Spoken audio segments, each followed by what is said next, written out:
evening news, bringing you the latest reports from around the world. I'm Devianti Paridz. And I'm Priyo Sutyoko. In tonight's reports on the latest situation in Sampit, Central Kalimantan, heads today's news. And on sports, we have the latest on NBA and NHL. Now, let's first take a look at tonight's headlines.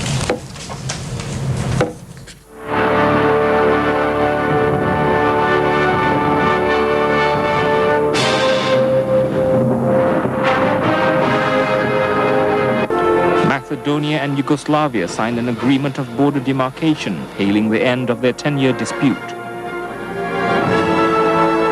The World Bank calls for Indonesia to stick to agreement with the International Monetary Fund.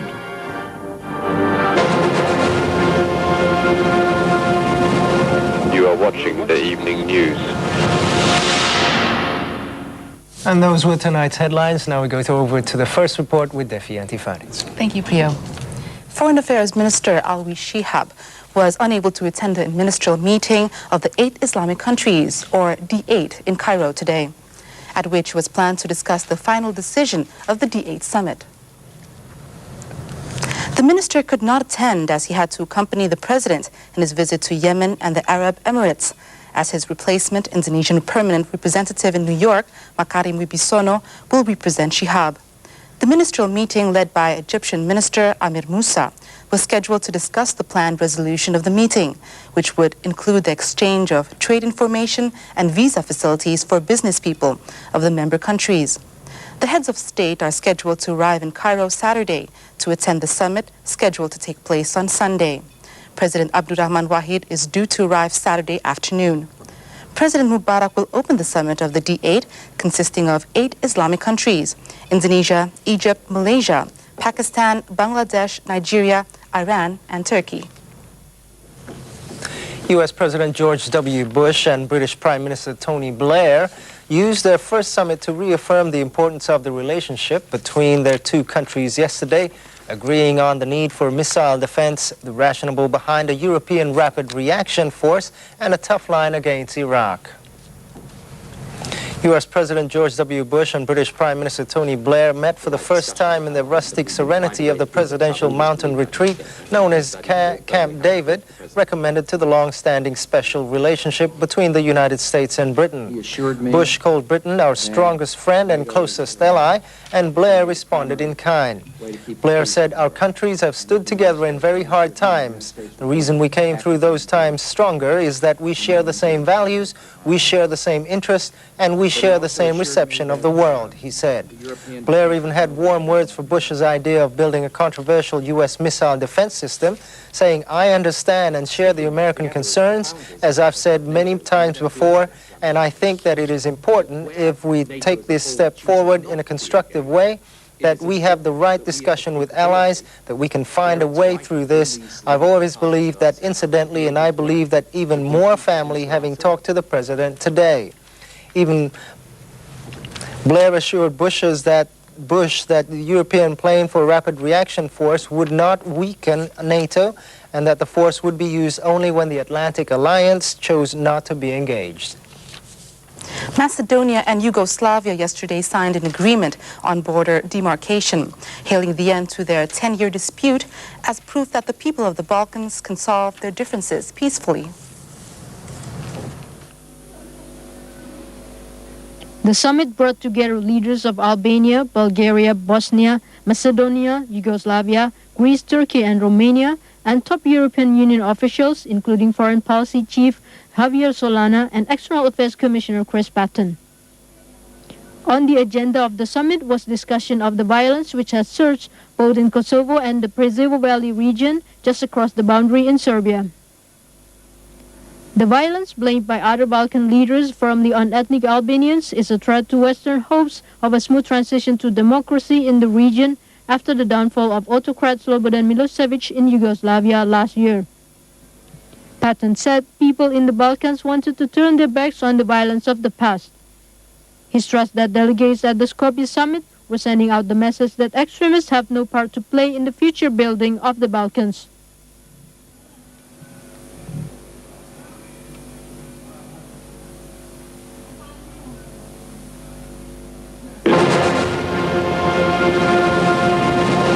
You are watching the evening Meanwhile, the World Bank has asked Indonesia to abide by the program and agenda agreed upon with the International Monetary Fund in the letter of intent and made IMF close relations as a requirement of Indonesia to obtain a bigger loan from the World Bank. World Bank President or Resident Representative in Jakarta, Mark Baird, said that if the Indonesian government followed the program and agenda agreed on with the IMF, the World Bank may propose a higher case level for the loan program in Indonesia. The nominal value of high case loans, Baird said, is normally higher than the value of base case loans. The World Bank in the next 3 years has planned base case loans, namely $398 million in 2001, consisting of $238 million from the IBRD in the form of investment and $120 million from the International Development Association. In the meantime, the high case programs offered in 2001 are worth $598 million, consisting of $200 million from the IBRD in the form of adjustment and $240 million from the IDA. In 2003, the World Bank offered a base case program for Indonesia worth $400 million, consisting of $265 million in IBRD investment and $135 million from the IDA. The chairman of the Inter-Parliamentary Cooperation Body of the House of Representatives, Sabang Sirait, said Indonesia is still in the learning process regards with democracy. Therefore, many people in society are still confused by the changes.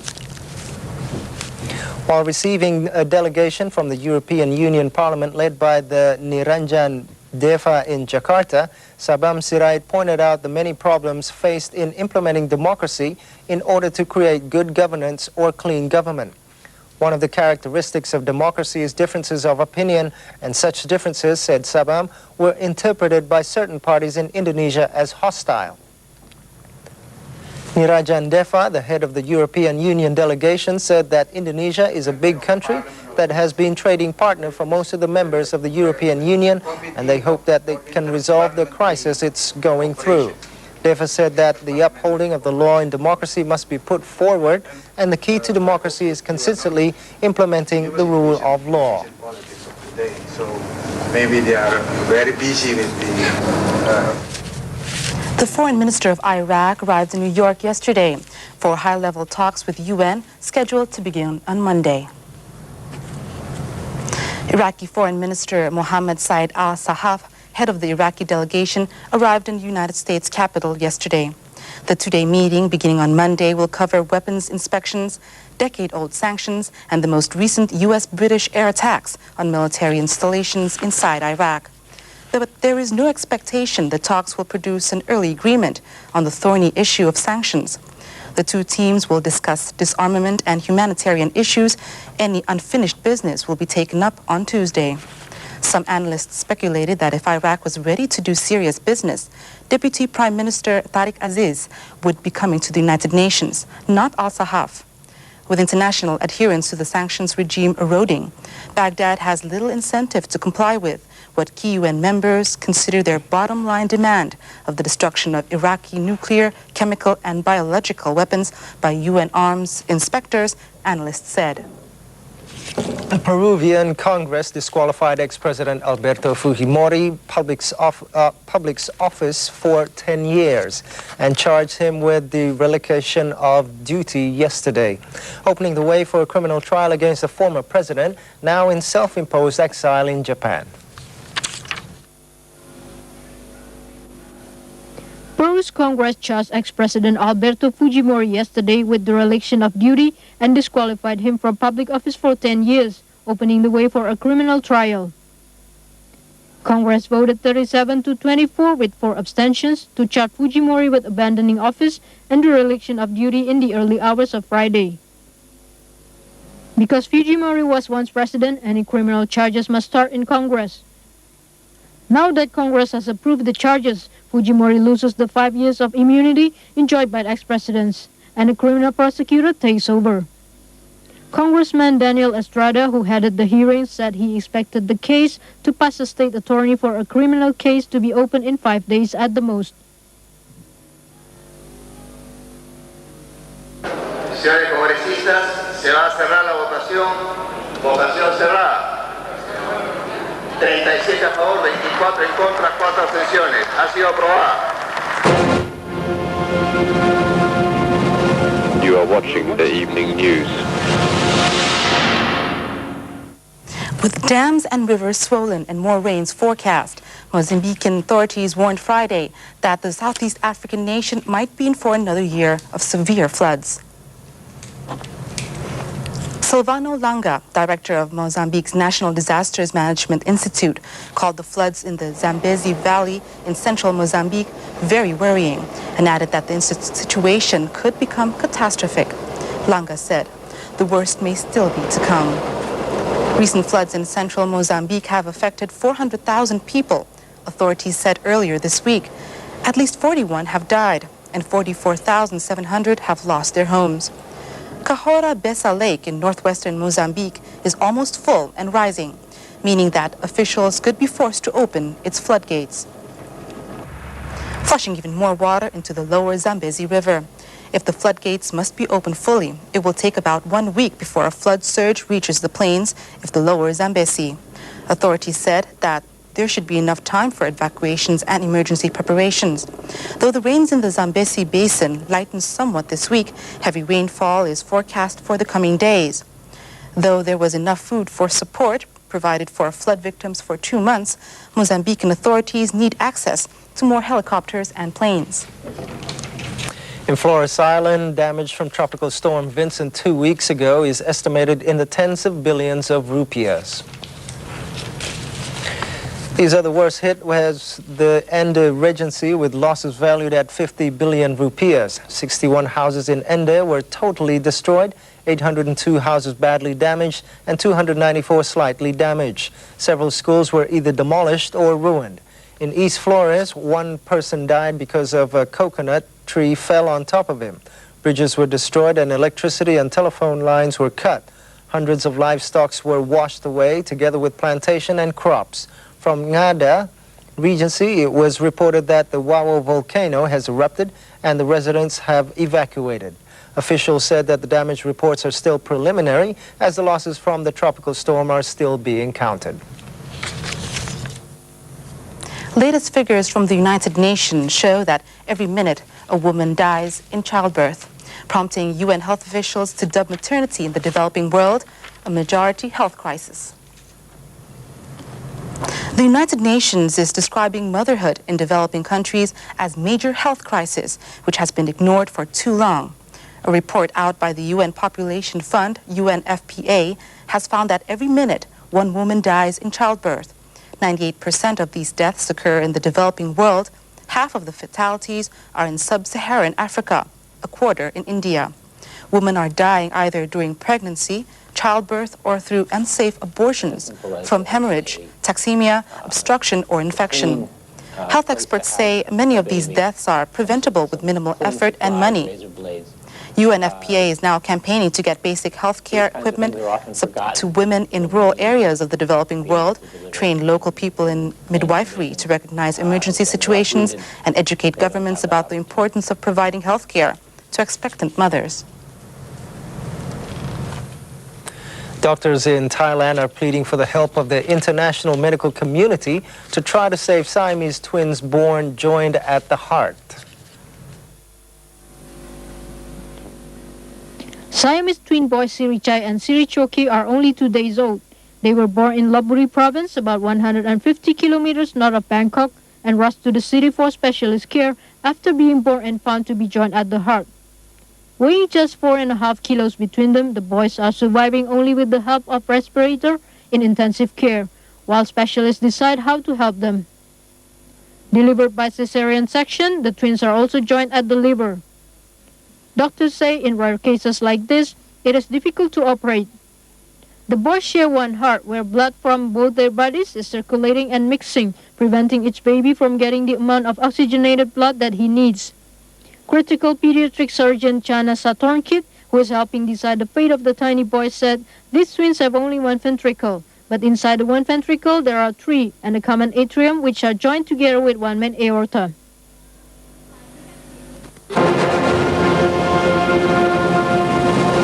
You are watching the evening news.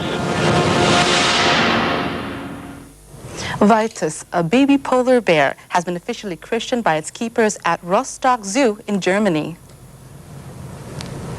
Visitors had come up with around 450 names, from Vincent to Boris, for the baby polar bear, but eventually it was christened Vitus in a small ceremony at Rostock Zoo. Vitus was born as the third child to Vienna, who came to the northern German Situ in 1990 from Vienna in Austria. Since its birth on December 2, the year 2000, Vitus has already gained a lot of weight. Initially, he weighed barely 500 grams. He now tips the scales at 7 kilograms.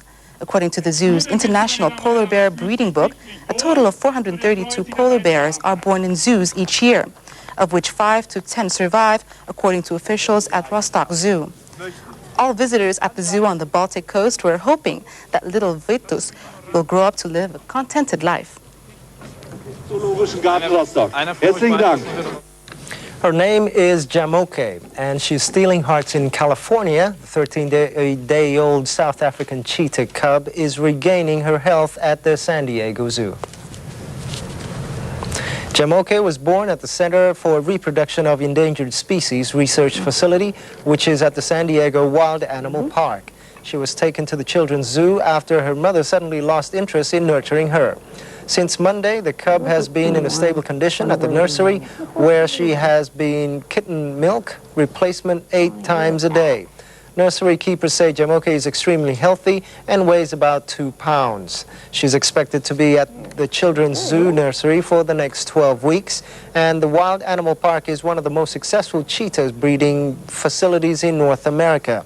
The South African cheetah are listed as an endangered species, and it's estimated that less than 15,000 exist in the wild. She's kind of getting used to it. It's a little larger area for her, and she can move around a little bit more with some soft items. In Taiwan, 2 cat lovers have chosen a novel way to test the omens for their forthcoming wedding. They marry their cats to each other in a ceremony complete with fireworks and a marriage certificate. On Thursday, cat Nono and Kiki pressed their paws on a wedding certificate among fireworks and a crowd of media. In Taichung, 4-year-old cat Nono married 2-year-old cat Kiki. The cat wedding was held weeks before their owner's wedding, a way to test if the owner's marriage would work out well. The bride Nono was a bit shy at the wedding, said her owner, Miss Lin. Although Nono and Kiki did not appear to enjoy each other's company, their owners said they were usually very close to each other. The wedding was attended by guests and the media. A photograph album will be kept to commemorate the event. Miss Lin, owner of the female cat Nono, said the wedding will be a great test before she is married to Kiki's owner next spring. The couple have not picked a precise date for their own union yet.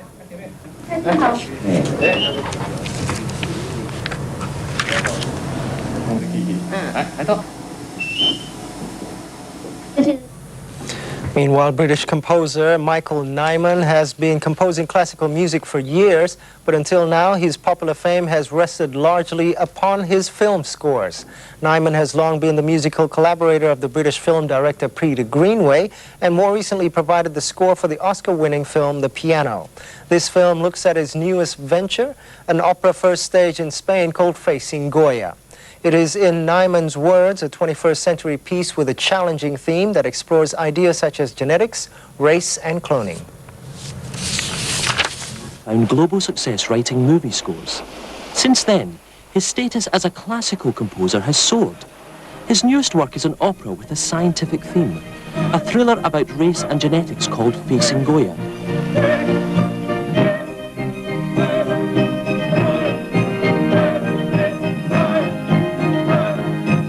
It was recently given its world premiere at Santiago de Compostela in Spain. It is the 21st century opera, and it does deal with something that is very topical. It's really about science as ideology, and ideology as prejudice. Visually, it's very, very compelling, a lot of electricity, and the music is firm and loud and rhythmic, so hopefully people will let go. It is witty stuff. It's pulsy and throbby and funny and big and in your face. It's like who should get off with who in order to breed a superior race according to scientists. It's not boy meets girl, but sperm meets egg, really, isn't it? It's been an extraordinary process. Well, the real work started in February '98. He rang me up at 1 o'clock in the morning and said, "Do you know anything about craniometry?" The first rehearsal started on the day that they announced that they kind of cracked the human genome project, but we've been planning this for 2 or 3 years. Yeah. So basically there are two types of measurement, which is Leonardo's... The challenges to Nyman's creative partners were intellectual as well as aesthetic. Clinical craniometric ways of measuring. Yeah. And I think we tried to make that as clear as possible, actually. Yeah. It's found a very good home with Jonathan because he does understand the nature of the text. He's incredibly clever and imaginative.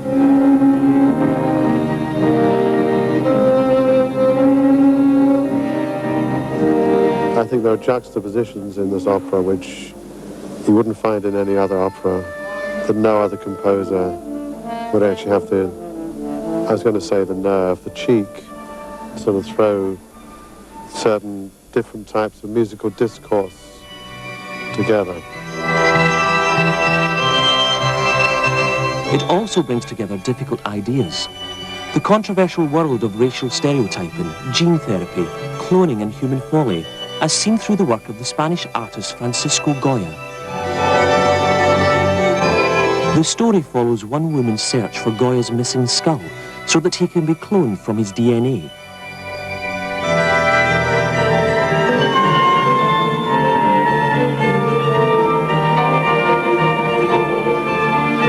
And the subject matter helped make Spain keen to be the first to present this new British opera.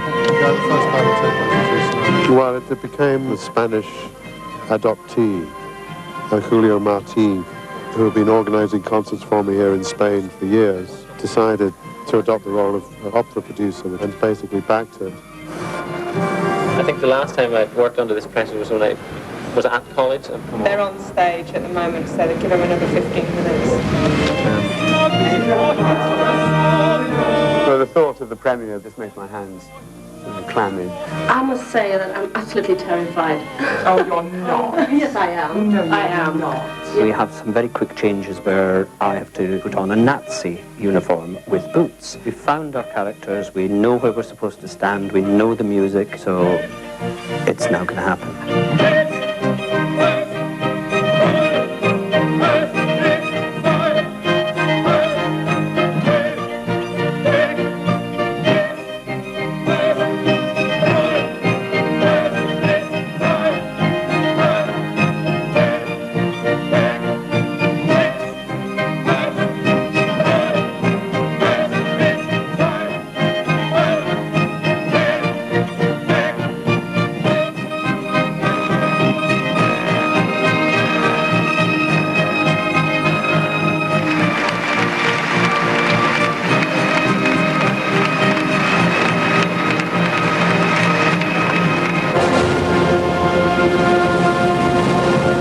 Watching the evening news. And now from the world of sports. The Indiana Pacers narrowly beat the Cleveland Cavaliers 92-90 on Friday in their NBA regular season contests. Greeting one another, former college teammates. It was a reunion of sorts in Cleveland on Friday night as former Indiana University teammates Isaiah Thomas and Randy Whitman got together at the NBA contest between the Indiana Pacers and the Cleveland Cavaliers. This time they were on opposing teams because Thomas is coach for the Pacers and Whitman coaches the Cave. The Pacers got the upper hand early in the game with a 2-point lead, courtesy of a jump shot from Jalen Rose, but this game would be a close contest throughout. With the score at 10-4 to Indiana, Cleveland guard Andre Miller got loose from the difference in transition and made an acrobatic layup to trim the Pacers' lead to only 4 points. Late in the first quarter, Indiana went on a 10-0 scoring run, but Cleveland handed answer. Miller found Chris Mann under the basket for the easy dunk that capped an 8-point scoring streak for the Cavaliers and gave them a 39-30 lead. After some free throws were exchanged, the score was 41-40 to Cleveland at halftime. But the Cave were unable to get off a shot before time expired, and the Pacers escaped with their 23rd victory of the season. Meanwhile, Frenchman Nicolas Acude booked a semi-final berth at the ABN AMRO ATP tennis tournament in Rotterdam on Friday with a 6-3, 6-1 victory over fellow qualifier Ivan Jubicic of Croatia. Quarter-final day at the Rotterdam Indoor on Friday, and more success for French qualifier Nicolas Acude. Acude, a US Open quarter-finalist last year, has breezed through the tournament here, and he had no problems on Friday, brushing aside the challenge of fellow qualifier Croatian Ivan Jubicic in straight sets 6-3, 6-1. Acude, chasing his second career title after his victory at Toulouse in 1999, will meet Belarusian Vladimir Voshkov in the last four. Voshkov came back from a set down to Sweden's Andres Vincinkera, 5-7, 6-1, 6-3. In an evening match, the last seed left in the tournament, Spain's Alex Corretja, seeded 3, was comprehensively beaten by Roger Federer of Switzerland, 6-4, 6-2. It was the second time the Swiss youngster had upset the seed in 2 days, after eliminating French number 7 seed Sébastien Grosjean on Thursday. And that concludes tonight's report. Thank you for joining us, and join us again tomorrow evening for more news from around the world. I'm Devianti Paridz. I'm Priyo Sutyoko. Thanks very much for joining us, and good night. Good night.